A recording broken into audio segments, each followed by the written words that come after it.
Champions नमस्कार, आदाब, सत श्री अकाल। जी हाँ दोस्तों, जुड़ चुके हैं आप डी के धीरज के साथ महिंद्राज के ऑफिशियल यूट्यूब चैनल पे। और जैसा कि आप सब जानते हैं, वही प्रत्येक मंगलवार के लिए ये शो लेकर के आता हूँ मैं, ये बेहद ही खास show, only puzzle nothing else. तो आज आपको दिख रहे होंगे न्यू टाइप ऑफ क्वेश्चन। जी हाँ, पजल के साथ साथ मैंने एक सवाल भी करा रखा है। पहले तो भाई मैंने जो लॉकडाउन में पढ़ाया बहुत सारे बच्चों को ऑनलाइन बैचेज, अभी तो मैं ऑफलाइन भी पढ़ा रहा हूँ मुजफ्फरपुर, बिहार के मुजफ्फरपुर ब्रांच में। तो जो बच्चे आसपास के वो आके पढ़ सकते हैं। तो भाई कल क्लैरिकल का रिजल्ट आया, बहुत सारे बच्चों का फोन आया। नंदा थे, रविराज थे, मनीषा थी। तो ये इन सारे बच्चों का कॉल आया कि सर मैंने आपसे पढ़ा है उस लॉकडाउन में और हमारा सिलेक्शन हो गया, थैंक यू सो मच। तो भाई जितने लोगों का सिलेक्शन हुआ है वो हमारे साथ कांटेक्ट करें, जुड़ जाएं जल्दी से। अगर लगता है आपको कि मैंने आपके सिलेक्शन में 1% भी अपना रोल निभाया होगा अच्छे से, तो बहरहाल आज डिस्कस करने वाले हैं। मैंने उन बच्चों को कराया था एक नया टाइप का सवाल जो मैंने खुद क्रिएट किया है। तो इस टाइप के सवाल को देखते हैं कि कैसे बनाया जा सकता है। ये देखिए आपके स्क्रीन पे एक सवाल आपको दिख रहा होगा, आपको दिख रहा है ये सवाल। भाई सभी लोग देखिए यहाँ पे, तो एक बार इस सवाल को देखिए और बनाने की कोशिश करिए। वीडियो को रोक दीजिए, वीडियो रोक लीजिए मेरे दोस्त, और इस सवाल को समझने की कोशिश करिए, क्योंकि मैं इसका सोल्यूशन बताने जा रहा हूँ, लेकिन आपको वीडियो रोक के पहले खुद से बनाने की कोशिश करनी ट्राई करिए। जी हाँ, मैं बताने जा रहा हूँ, लेकिन आप वीडियो रोकिए, समझिए, अपने जिद पे लीजिए कि मैं बनाऊंगा इस सवाल को। तो जल्दी से एक बार देखते हैं इस सवाल को कैसे बनाया जा सकता है। उम्मीद करता हूँ आपने वीडियो रोक के पूरी कोशिश की होगी बनाने की, और आसान है, बन भी गया होगा। हो सकता है पहली बार क्वेश्चन देख रहे हैं इसलिए लगा होगा कि अरे यार क्या है ये, लेकिन अब अगर आएगा आपके सामने तो बना सकते हैं। यहाँ देखो, P एंड Q मीन्स कह रहा है P less equal to Q as well as no P is Q भी है, दोनों चीजें कह रहा है ये। मतलब A% B का मतलब सीधा सीधा ये कह रहा है कि परसेंट का मतलब, तो ये अगर यहाँ पे बनाओगे इनइक्वालिटी में, तो परसेंट का मतलब तो यहाँ सीधा सीधा है ग्रेटर है, तो A greater B। Eight the rate का मतलब यहाँ पे क्या है, इक्वल, तो इक्वल टू C। एंड का मतलब क्या है, लेस इक्वल, तो लेस इक्वल टू D। और एट द रेट का मतलब क्या है, इक्वल ही है ना, तो इक्वल टू E। तो ये तो बना दोगे तुम, ये C एंड E कह रहा है, तो C और E के पास जाओगे तो लेस इक्वल टू का परमिशन लेगा। लेस इक्वल टू का मतलब एंड दिया भी था, मतलब यहाँ एंड है, मतलब ये पहला वाला सही है, ठीक। लेकिन अब इसी में all C being B is a possibility भी आ गया, तो आपको बस दिमाग ये लगाना है कि all C being B is a possibility कह रहा है। तो आप सबसे पहली चीज यहाँ पे देखो क्या है, ए बी सी है, तो B at the rate C कह रहा है। एट द रेट का मतलब यहाँ क्या कह रहा था ये देख लो, इक्वल के साथ साथ कह रहा था only a few. Only a few का मतलब जानते हैं, सम के साथ सम नोट का सेंस देता है। आप लोगों ने पढ़ा होगा, नहीं तो मेरा साइलोजिज्म का वीडियो देख लेना, आपको क्लियर हो जाएगा। मैंने ओनली ओनली अ फ्यू पे एक वीडियो ही बना के रखा हुआ है, ठीक है, आप सर्च कर लेना, आप उसको देख लेना। तो ओनली अ फ्यू का मतलब होता है सम के साथ सम नोट, मतलब बी का कुछ पार्ट तो सी है और बी का कुछ पार्ट सी नहीं भी है। ध्यान देना, बी का कुछ पार्ट तो सी है और बी का कुछ पार्ट सी नहीं भी है। अब कह रहा है all C being B is a possibility, पूरा सी बी में जा सकता है, तो सी बिल्कुल पॉसिबिलिटी अगर लगा है तो सी बी में जा सकता है, इस पार्ट में बी के नहीं जाएगा, ये कंफर्म है। मतलब दूसरा भी सही हो जाएगा। आप पूरा साइलोजिज्म का वीडियो मेरा देख लेना, आप देखोगे उस टाइप से कोई पढ़ाया भी नहीं होगा पूरे यूट्यूब पे।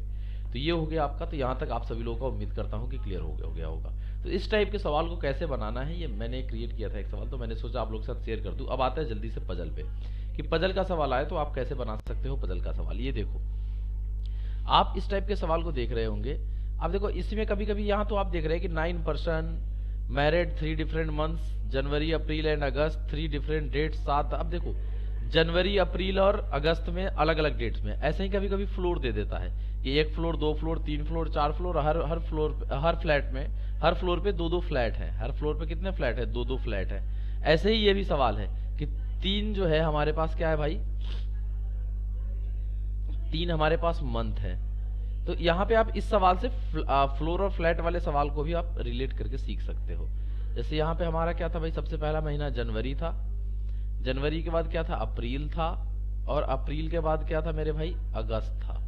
यही 3 महीना था, और तीनों में 3 डेट्स हैं भाई साहब, 7, 10 और 17। तीनों में 3 ही डेट है, ध्यान देना, 7, 10 और 17।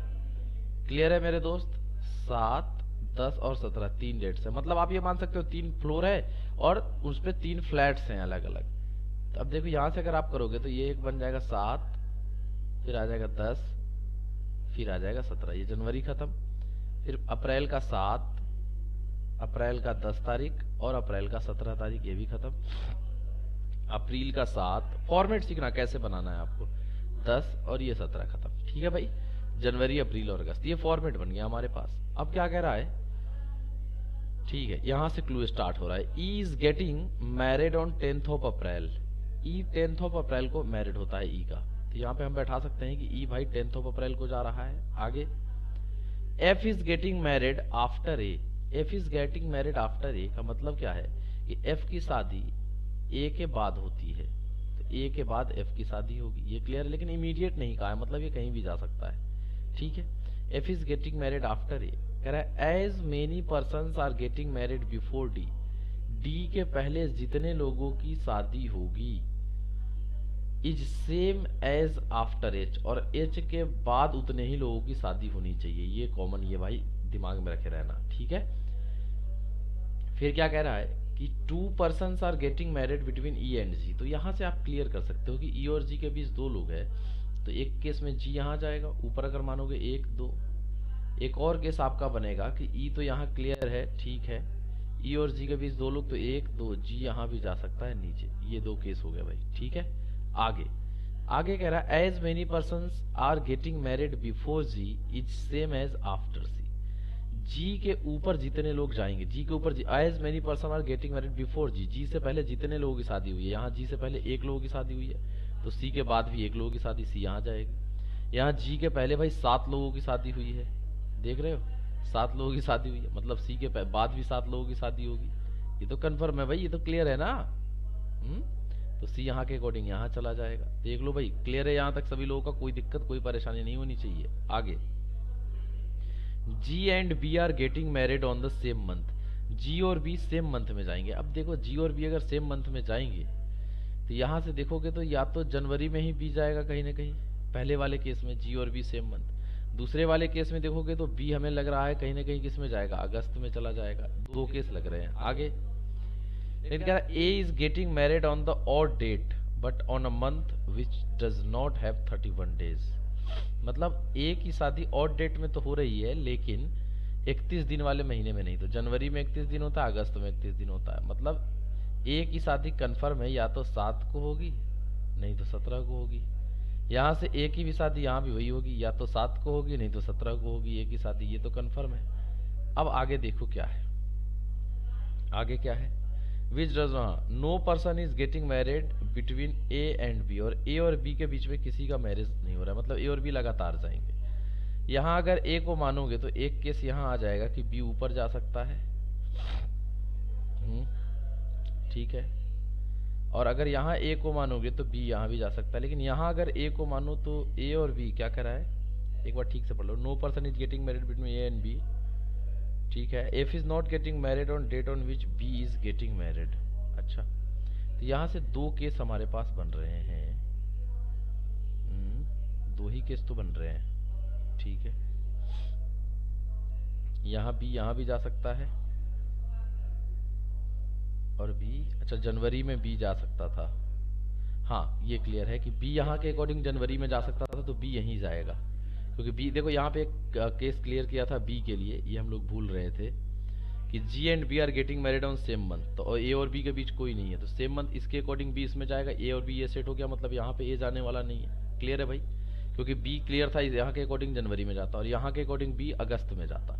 तो अगर ए और बी के बीच कोई आदमी नहीं तो बी को यहीं बैठाना पड़ेगा। क्लियर है, तो ये वाला ए खत्म हो गया यहाँ से प्रोबेबिलिटी, ठीक है, ये ध्यान रखना, ये क्लू हम लोग मिस कर रहे थे। आगे, ए के बाद में कौन है, एफ है, तो ए के बाद यहाँ एक ही जगह है तो एफ यहीं जाएगा। यहाँ ए के बाद एफ कहीं भी जा सकता है, लेकिन यहाँ पे एक चीज कह रहा है कि F is not getting married on a date on which B is getting married. B वाले डेट में एफ की शादी नहीं हो रही है। अब देखना, बी की शादी 17 को हुई है, यहाँ से देखो एफ 17 को नहीं जाएगा, एफ 17 को नहीं जाएगा तो एफ यहीं पे जाएगा, ये तो क्लियर है, ठीक है। बी की यहाँ शादी 7 तारीख को हुई है, यहाँ एफ की शादी 17 को है, ठीक है। आगे, F is not getting married on 17th of any month. F 17th किसी महीने में नहीं जाता। अब देखो यहाँ पे 17th में ही गया हुआ है एफ, मतलब ये वाला केस हमारा क्लियर कट गलत बन रहा था, हमने ये सेट कर लिया। अब देखो, डी के ऊपर जितने लोग एच के नीचे उतने ही लोग, तो आपको एक ही ऑप्शन मानना पड़ेगा कि डी के ऊपर जितने लोग एच के नीचे उतने ही लोग पे, कि डी के ऊपर, और देखो यहाँ पे डी के ऊपर 0 लोग तो एच के नीचे भी कितने लोग, 0 लोग, एक बचा उसको यहाँ बैठा दो। कौन बचा? A B C D E F G H I, I ही बचा है, मतलब आई यहाँ पे बैठा दो, बन गया भाई साहब सवाल। देखिए किस तरीके से इस सवाल को हम लोगों ने अटेम्प्ट किया और किस तरीके से बनाया। तो उम्मीद करता हूँ कि आप सभी लोगों के समझ में आया होगा ये सवाल। और अब मैंने हिंदी में इस सवाल को दिखाया नहीं, माफ़ी चाहता हूँ आपसे, ये हिंदी में सवाल है, तो हिंदी वाले बच्चे भी इसको एक बार कोशिश ज़रूर करिएगा। जब मैं अभी जो मैंने पहला सवाल कराया है, इसको मैं एक बार मिक्स आपको दिखा भी दूं कि इस टाइप के सवाल को आप कैसे बना सकते हैं। इस देखो ये एक सवाल है, फिर से आप एक बार इसका स्क्रीनशॉट ले लो, बनाने की कोशिश करो एक बार। मैंने दूसरा सवाल ये दिया है आपको, मैंने जो पहला सवाल बताया था उसी पे बेस ये सवाल है। एक बार देखो तो भाई इस सवाल को कैसे बनेगा ये।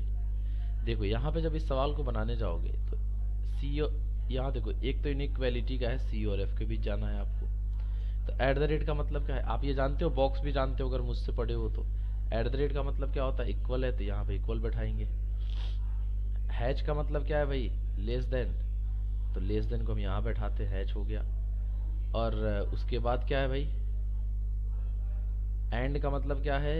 लेस इक्वल टू, तो एंड यहाँ चला जाएगा, मतलब ये हो गया इक्वल टू। इक्वल टू का मतलब क्या था भाई साहब? एट द रेट, यहाँ पे लेस देन, और ये लेस देन इक्वल टू है, ठीक है। चलो अब कह रहा है कि सी और एफ के बीच रिलेशन बनाना है, तो अब देखो eight the rate hatch and, eight the rate hatch and, ये तीनों है, मतलब इक्वल लेस लेस इक्वल, तो भाई लेस का ही तो बोलबाला रहेगा, तो हैच का रहेगा। यहाँ पे लेस इक्वल कह रहा है, मतलब ये गलत हो जाएगा, क्योंकि यहाँ पे होना चाहिए था लेस, लेस इक्वल नहीं। क्लियर है? दूसरा कह रहा है some C are not D, C at the rate D है, C at the rate D है, तो एट द रेट का मतलब क्या था? ओनली अ फ्यू, फिर वही चीज है भाई, सी का कुछ पार्ट डी है भी और कुछ पार्ट सी का क्या नहीं है? डी नहीं भी है। तो कह रहा है कि सम सी आर नॉट डी, कुछ सी क्या नहीं है? डी नहीं है। कंफर्म है कि कुछ सी कभी भी डी होने वाला नहीं है, तो ये क्या हो जाएगा? हमारा सही हो जाएगा। तो पहला सही और दूसरा गलत यहाँ पे आ रहा है। तो उम्मीद करता हूँ कि आज का सेशन आपको हेल्प करेगा बहुत ही ज़्यादा। और ये जो मैंने आपको पजल कराया है ना, ये पजल आप इसको फ्लोर फ्लैट वाले पे भी यूज कर सकते हो। इस पजल को कैसे आप इसको फ्लोर और फ्लैट वाले पे यूज कर सकते हो? जैसे यहाँ पे हमने आपको बताया है सवाल में, सवाल जब मैं आपको करा रहा हूँ तो मैंने आपको यहाँ पे क्या बताया, देखिएगा ध्यान से, कि मैंने आपको बताया कि भाई जनवरी है, अप्रैल है, अगस्त है, ये 3 महीने हैं। इसके जगह पे आपके एग्जाम में क्या रह सकता है कि 3 फ्लोर है, पहला, दूसरा, तीसरा, 3 फ्लोर है। हर फ्लोर पे देखो, हर जनवरी महीने में 3 डेट में शादी हो रही है, 7, 10, 17। अप्रैल में भी 3 महीने में शादी हो रही है, 7, 10 और 17। अगस्त में भी 3 महीने में शादी हो रही है, 7, 10 और 17। सेम चीज आप यहाँ भी कर सकते हो कि पहले पहले फ्लोर पे 3 फ्लैट हैं, 1, 2, 3। दूसरे फ्लोर पे भी 3 फ्लैट हैं, 1, 2, 3। तीसरे फ्लोर पे भी 3 फ्लैट हैं, 1, 2, 3। तो ये फ्लोर फ्लैट वाले सवाल को भी आप इस कॉन्सेप्ट पे बना सकते हैं। ठीक है दोस्तों, तो चलिए आज के लिए इतना ही, मिलेंगे फिर अगले मंगलवार को। जुड़े रहिए हमारे साथ। Thank you so much. मस्त रहिए, व्यस्त रहिए, स्वस्थ रहिए, घर में रहिए, सेफ रहिए, सुरक्षित रहिए। जय हिंद। थैंक यू दोस्तों, वीडियो को शेयर जरूर करिएगा। Thank you so much.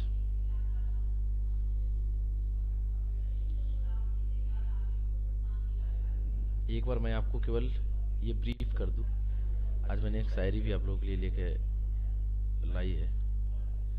आंखों का यूं नींद से बगावत कर, जी हाँ दोस्तों ध्यान से सुनिएगा, आंखों का यूं नींद से बगावत कर, सरकारी नौकरी के लिए जागना भी इश्क है। तो धन्यवाद आप सभी का। आशा करता हूँ आप सभी की पढ़ाई अच्छी चल रही होगी। मेरा टेलीग्राम चैनल है, आप लोग ज्वाइन कर सकते हैं जल्दी से, ठीक है। और मुजफ्फरपुर ब्रांच में मैं फ्री क्लासेस ऑफलाइन में भी ले रहा हूँ। तो अगर मुजफ्फरपुर के आसपास के जो भी बच्चे हैं बिहार के मुजफ्फरपुर में, वो आके ऑफलाइन क्लास भी हमसे फ्री में पढ़ सकते हैं। जी हाँ दोस्तों, और अगर आपने हमारे सीईटी चैनल को अभी तक अगर सब्सक्राइब नहीं किया है तो जल्दी से जाइए महिंद्राज के सीईटी चैनल को सब्सक्राइब कर दीजिए, ताकि जो भी एग्ज़ाम आपको पता है एनआरए के तहत सीईटी जो कॉमन एंट्रेंस टेस्ट होने वाला है, इसमें है क्या कि बैंक, एसएससी, रेलवे सबका एग्ज़ाम का एक ही एग्ज़ाम करने की तैयारी चल रही है प्री लेवल की। तो उसमें कैसे क्वेश्चंस आएंगे, क्या आएंगे, और जो भी नोटिफिकेशन आएगा, जो भी अपडेट होगा, वो अगर आपको जानना है तो सब्सक्राइब करिए our CET exam YouTube channel. ठीक है दोस्तों, तो फिर आगे देखते हैं। और अगर आपको सेशन अच्छा लगा तो लाइक करिए, कमेंट करिए, शेयर करिए, और क्या। ठीक है, मिलते हैं अगले मंगलवार को। इसको एक बार शेयर करना सभी लोग प्लीज़, जल्दी से एकदम फटाफट शेयर करते चले जाइए। अगर सेशन अच्छा लगता है तो शेयर करिए, लोगों को बताइए, लोगों को दिखाइए सवाल किस तरीके का। और जो मैंने आज सवाल कराए हैं इसको भी एक बार सभी लोगों से डिस्कस करिए, शेयर जरूर करिए। ठीक है, तो आज थोड़ी तबीयत नासाज है, थोड़ी दिक्कत है, इसलिए थोड़ा धीरे धीरे बोल रहा हूँ। तो आप अपना वॉल्यूम बढ़ा के ही आज की क्लास को देख लेना, ठीक? हाँ, तो चलो चलते हैं, क्या कहते हो? चलिए, थैंक यू सो मच।